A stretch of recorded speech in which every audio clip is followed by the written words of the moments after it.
नमस्कार साथियों, मेरा नाम रंजेश है और मैं पुराना बाबा का पुरवा में रहता हूँ। चेंज रूम एक ऐसा मौका देता है युवाओं को कि वो अपनी पहल कर सके, अपने किए गए कार्यों को उसका मूल्यांकन कर सके और एक ऐसी सोच डेवलप कर सके कि कह सके कि हाँ, हमने जो कार्य किया है, जो हम कार्य कर रहे हैं, उसका मूल्यांकन करने की स्थिति में वो युवा है।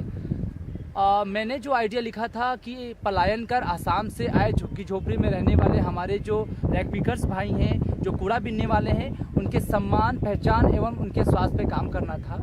और शुरुआती तौर से काम करना मैंने जो सीखा वो यस फाउंडेशन के जिशान सर, सारिक सर के द्वारा ही सीखा। और साथ ही जितने भी हमारे भाई निकिता, प्रियांश, मधुलिका जी, साक्षी, शिवानी, पवन, जो मेरा महत्वपूर्ण एक साथी है इस कार्यक्रम के अंतर्गत, जिन्होंने मेरे काम को करने में और मजबूती प्रदान की। मैं इस यात्रा के अंतर्गत पूरी कोशिश कर रहा हूं कि जो हमारे कूड़ा बीनने वाले भाई हैं, उनके पहचान एवं उनके सम्मान को सुनिश्चित कर सकूं। तो आइए मैं दिखाता हूं उनके छोटे छोटे कामों को मैं किस तरीके कर रहा हूँ। बात करूँ कि इन दौरान महीनों में मैंने जो काम किया है, किस तरीके के प्रयास सफल रहे हैं और कुछ ऐसे भी मेरे प्रयास जो विफल रहे हैं। तो मैं शुरुआत करता हूँ इस शौचालय से, जो लखनऊ की पूरी जो 787 बस्तियां हैं, जिसमें कि कुछ रैग पिकर्स की भी बस्तियां हैं, तो उनमें से ये शौचालय बनाने का काम किया गया है। विज्ञान फाउंडेशन एक गैर सरकारी संस्था है जो वाटर एक्ट के सहयोग से ये काम कर रही है। तो किस तरीके से इस यात्रा के अंतर्गत चेंज रूम यात्रा के अंतर्गत ये जो काम था कि मैं कैसे किसी सरकारी संस्था या प्राइवेट संस्था से बात करके ऐसे योजना और ऐसे काम जो इनके साथ में मर्ज करके करवा सकूं। तो ये प्रयास रहा कि मैंने विज्ञान फाउंडेशन से बात करके वाटर एड के सहयोग से ये उनके मदद से मैंने लैट्रिन बनवाया है 2 सीटर का। और आगे चलते हैं, बात करते हैं।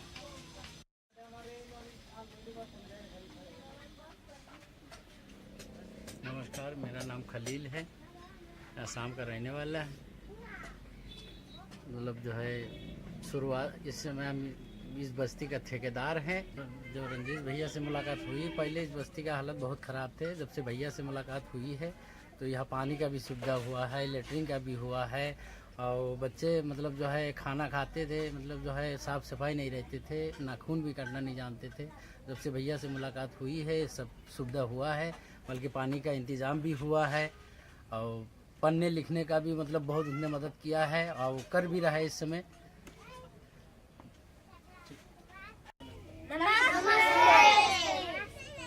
नमस्ते, मेरा नाम जमाल है।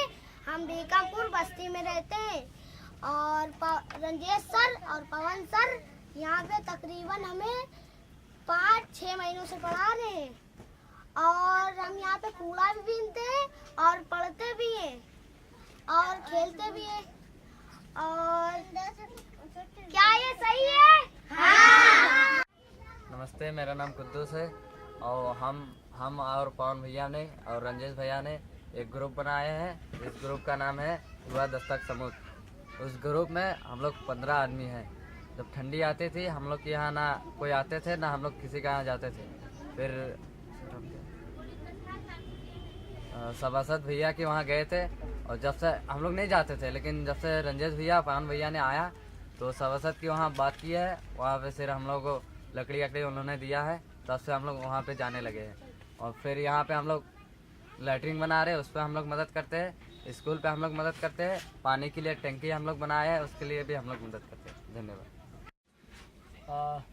अब तक तो आपको मैंने दिखाया कि किस तरीके से मैं इस बस्ती में काम कर रहा हूँ, युवा दस्तक समूह क्या काम करता है, ये शौचालय, ये पानी, ये ज्ञान केंद्र स्कूल का निर्माण कैसे हो पाया। तो कहीं ना कहीं ये काम आसान तो था, लेकिन इस काम को करने में काफ़ी समय लगा। और आसान उस तथ्य से बोले कि क्योंकि इन बस्ती वालों ने मेरी पूरी मदद की है। पवन और भी मेरे मित्र साथी जब इस बस्ती में आए थे तो छोटी छोटी चीज़ों को देखना पड़ा था, उनका सामना करना पड़ा था, जिससे हम परेशानियां बोलते हैं, दिक्कतें बोलते हैं। तो आइए हम दिखाते हैं कि ये अपने कामों को किस तरीके करते हैं और इन्हें काम करने के दौरान किन किन परेशानियों का सामना करना पड़ता है। तो आइए मैं दिखा रहा हूँ आपको कि किस तरीके से इस बस्ती में हमारे कूड़ा बीनने वाले भाई बड़ी कड़ी मेहनत के साथ में सारा काम करते हैं, जिनमें काम के दौरान उनकी महिलाएं भी, उस बस्ती की महिलाओं का भी पूरा का पूरा 50-60% सहयोग रहता है। साथ में बच्चे भी किस तरीके से काम कर रहे हैं, मैं आप देख रहे होंगे कि ये लोहा, तांबा, प्लास्टिक, इन सभी का जो छटनी है, छटनी कार्य में किस तरीके से महिलाओं और पुरुष की भूमिका है। तो आइए मैं आपको बात करा रहा हूँ आपसे जहरूल भाई से कि ये किस तरीके से काम करते हैं और किन दौरान, इस काम के दौरान में क्या दिक्कतें आती है। तो जहरूल भाई जरा आप इधर देखिए। मेहनत करने से भी होता है ना, मेहनत करो तो फल मिलेगा जरूर। मेहनत नहीं करेंगे तो क्या मिलेगा, कुछ नहीं। हाथ पे चलाएंगे तो, हाथ पे नहीं चलाएंगे तो कुछ नहीं मिलेगा। ये है ठेकेदार जी की वाइफ, जिन्हें देख के बिल्कुल नहीं लगता है कि यह ठेकेदार की वाइफ है, क्योंकि इन्होंने इस प्रक्रिया में, इस पूरे यात्रा में भी मेरी उतनी ही मदद की जितना ठेकेदार भाई ने बात की थी। आज मुझे बहुत खुशी होती है कि ये जो भीषण गर्मी होती थी तो लंबी लाइनों का एक रेड़ा बन जाता था, दूर बस्तियों में जाकर ये पानी भरने जाते थे। अदर जो समुदाय है हमारा, जो अलग समुदाय जहाँ ये पानी भरने जाते थे तो काफ़ी परेशानियों का सामना करना पड़ता था। अब शब्दों का इस्तेमाल जो इनके प्रति होता था, इनका ये सामना करते थे। तो हमने सभासद से बात की और बस्ती का जो युवा दस्तक समूह है इनके साथ में जाकर के यहाँ पे एक टंकी रखवाई और आगामी 1 महीने में भी एक टंकी का और भी हम इंतजाम करने वाले हैं। और अभी तक का इसमें एक टंकी 5 लीटर की और 2 नल है जिसमें सारे लोग पानी भरते हैं। मैं आपको दिखाऊं कि किस तरीके से ये अपना काम करते हैं, अपना माल छांटते हैं। सुबह हो दोपहर हो, अपने काम को ज़्यादा ये महत्वता देते हैं। तो हम बात कर रहे हैं कुद्दूस अली, आप सारी बात बताओ कि किस तरीके से इस काम के दौरान तुम इस सारी चीज़ों को छांटते हो। हम लोग जब ये सब बीनने जाते हैं तो इकट्ठा सब एक ही में भरते हैं। जब बीन के आते हैं तो हफ्ते में ये सब हम लोग छाट के बेचते हैं।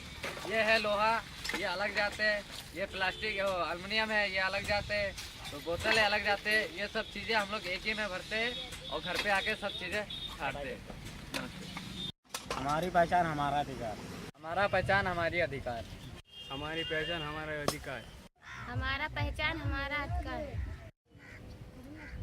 हमारा पहचान हमारा अधिकार, हमारा पहचान हमारा अधिकार।